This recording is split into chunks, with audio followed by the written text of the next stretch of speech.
How good is your self-control? What do the people around you think of it? Watch this short video about how effective leaders maintain balance between control on one side and growth on the other.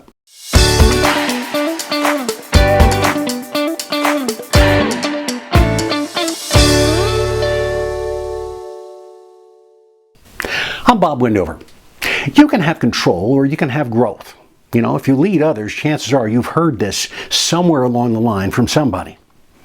Control is a natural tendency, whether it's over others or maybe situations or outcomes. And intellectually, this principle is easy to accept. When I bring it up with clients and in presentations, everybody nods their head in agreement. Accepting it emotionally, however, is a very different matter. Try as we might, the temptation is too great, especially when we suspect what the outcome will be. Now, here's an example. Trista is a logistics director. She's been with the firm for maybe 7 years or so. She started pulling product in and making it ready for shipping. She'd been promoted to lead and then to supervisor and finally to shift manager. And her present director responsibilities revolve around staffing and budgeting and compliance and forward planning. Yet she can't resist the temptation to say something when she sees a mistake being made as she walks through the warehouse.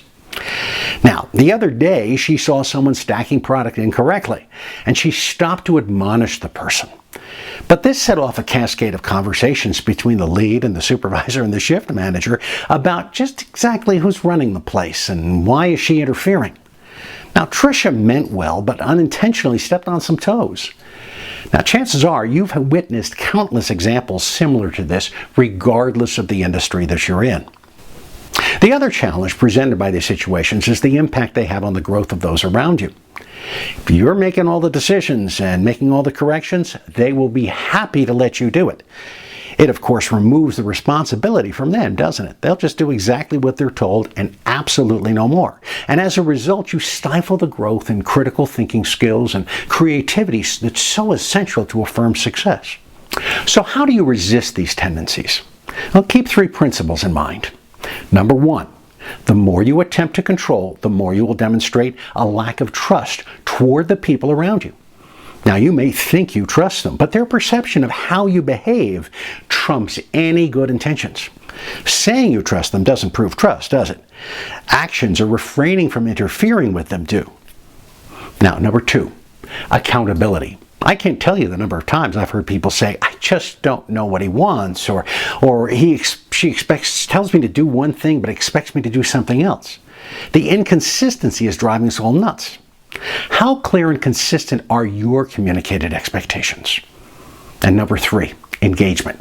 Ask for feedback. It may not come at first, but once people conclude that you're sincerely interested and not just checking up on them, they will begin to share.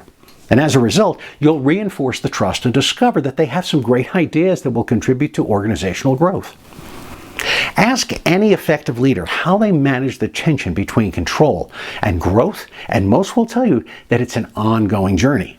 But they've learned to hesitate before just jumping into a situation without first asking whether it's best to do so and whether it's their role to do so. Now, most people are resourceful when compelled to act independently. Sometimes you just have to get out of the way. How do you maintain the balance between growth and control? Put your thoughts in the comments. I'm Bob Wendover.